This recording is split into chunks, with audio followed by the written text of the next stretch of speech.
श्रीविष्णोः शतनाम स्तोत्रम्। नारद उवाच। ॐ वासुदेवं हृषीकेशं वामनं जलशायिनं जनार्दनं हरिकृष्णं श्रीवक्षं गरुडध्वजं वाराहं पुण्डरीकाक्षं नृसिंहं नरकान्तकम् अव्यक्तं शाश्वतं विष्णुमनन्तं अजमव्ययम् नारायणं गदाधक्षं गोविन्दं कीर्तिभाजनं गोवर्धनोधरं देवं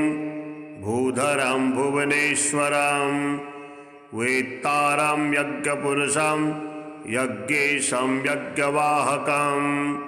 चक्रपाणिं गदापाणिं शङ्खपाणिं नरोत्तमं वैकुण्ठं दुष्टदमनं भूगर्भं पीतवाससं त्रिविक्रमं त्रिकालज्ञं त्रिमूर्तिं नन्दिकेश्वरं रामं हयग्रीवं भीमं रौद्रं भवोद्भवं श्रीपतिं श्रीधरं श्रीशां मङ्गलं मङ्गलायुधं दामोदरं दमोपेतं केशवं केशिसूदनं वरेण्यं वरदं विष्णुमानन्दं वसुदेवजं हिरण्यरेतसं दीप्तं पुराणं पुरुषोत्तमं सकलं निष्कलं शुद्धं निर्गुणं गुणशाश्वतं हिरण्यतनुसङ्काशं सूर्यायुधसमप्रभां मेघश्यामं चतुर्बाहुं कुशलं कमलेक्षणं ज्योतिरूपमरूपं च स्वरूपं रूपसंस्थितं सर्वज्ञं सर्वरूपस्थं सर्वेशं सर्वतोमुखं ज्ञानं कूटस्थमचलं ज्ञानदं परमं प्रभुं योगीशं योगनिष्णातं योगिनं योगरूपिणम् ईश्वरं सर्वभूतानां वन्दे भूतमयं प्रभुम् इति नाम शतं दिव्यं वैष्णवं खलु पापहं व्यासेन कथितं पूर्वं सर्वपापप्रणाशनं यः पठेत् प्रातरुत्थाय स भवेत् वैष्णवो नरः सर्वपापविशुद्धात्मा विष्णुसायुज्यमवाप्नुयात् चान्द्रायणसहस्राणि कन्यादानशतानि च गवां लक्षसहस्राणि मुक्तिभागी भवेन्नरः अश्वमेधायुतं पुण्यं फलं प्राप्नोति मानवः। ॐ वासुदेवं हृषीकेशं वामनं जलशायिनं जनार्दनं हरिकृष्णं श्रीवक्षं गरुडध्वजं वाराहं पुण्डरीकाक्षं नृसिंहं नरकान्तकम् अव्यक्तं शाश्वतं विष्णुमनन्तं अजमव्ययम् नारायणं गदाधक्षं गोविन्दं कीर्तिभाजनं गोवर्धनोधरं देवं भूधरं भुवनेश्वरं वेत्तारं यज्ञपुरुषं यज्ञेशं यज्ञवाहकं चक्रपाणिं गदापाणिं शङ्खपाणिं नरोत्तमं वैकुण्ठं दुष्टदमनं भूगर्भं पीतवाससं त्रिविक्रमं त्रिकालज्ञं त्रिमूर्तिं नन्दिकेश्वरं रामं हयग्रीवं भीमं रौद्रं भवोद्भवं श्रीपतिं श्रीधरं श्रीशां मङ्गलं मङ्गलायुधं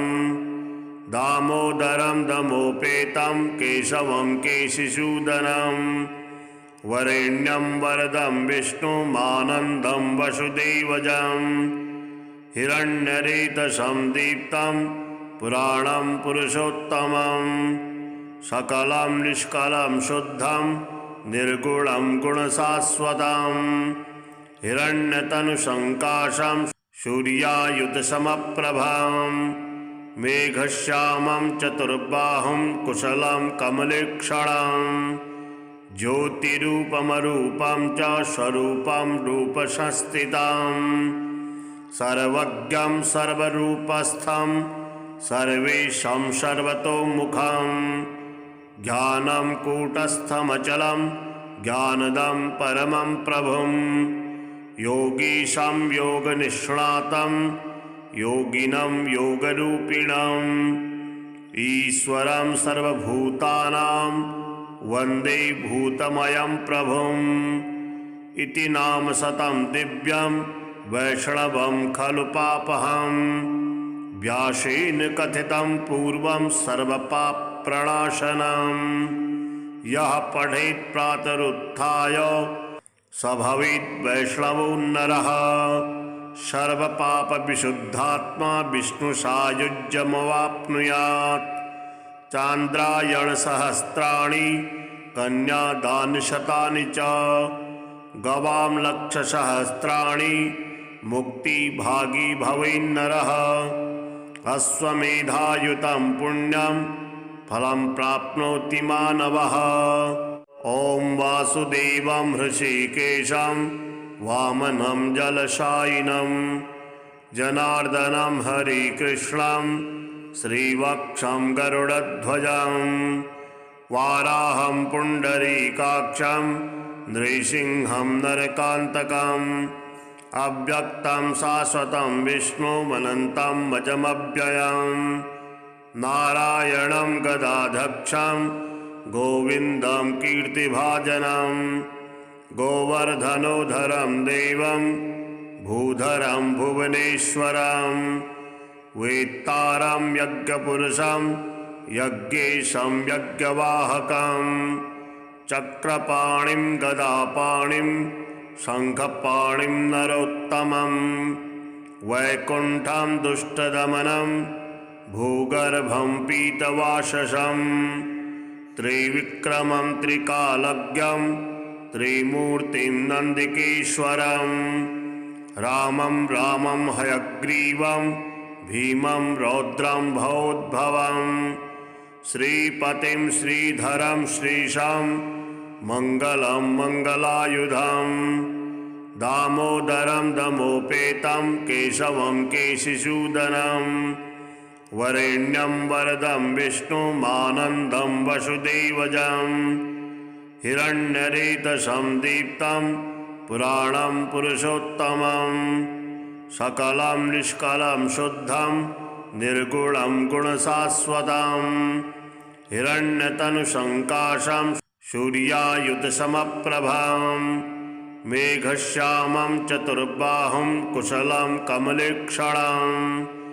ज्योतिरूपमरूपं च स्वरूपं रूपसंस्थितं सर्वज्ञं सर्वरूपस्थं सर्वेशं सर्वतोमुखं ज्ञानं कूटस्थमचलं ज्ञानदं परमं प्रभुं योगीशं योगनिष्णातं योगिनं योगरूपिणं ईश्वरं सर्वभूतानां वन्दे भूतमयं प्रभुम् इति नाम शतं दिव्यं वैष्णवं खलु पापहं व्यासेन कथितं पूर्वं सर्वपापप्रणाशनम् यः पठेत् प्रातरुत्थाय स भवेत् वैष्णवो नरः सर्वपापविशुद्धात्मा विष्णुसायुज्यमवाप्नुयात् चान्द्रायणसहस्राणि कन्यादानशतानि च गवां लक्षसहस्राणि मुक्तिभागी भवेन्नरः अश्वमेधायुतं पुण्यं फलं प्राप्नोति मानवः ॐ वासुदेवं हृषीकेशं वामनं जलशायिनं जनार्दनं हरिकृष्णं श्रीवक्षं गरुडध्वजं वाराहं पुण्डरीकाक्षं नृसिंहं नरकान्तकम् अव्यक्तं शाश्वतं विष्णुमनन्तं वचमव्ययम् नारायणं गदाधक्षं गोविन्दं कीर्तिभाजनं गोवर्धनोधरं देवं भूधरं भुवनेश्वरं वेत्तारं यज्ञपुरुषं यज्ञेशं यज्ञवाहकं चक्रपाणिं गदापाणिं शङ्खपाणिं नरोत्तमं वैकुण्ठं दुष्टदमनं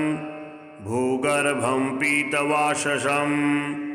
त्रिविक्रमं त्रिकालज्ञं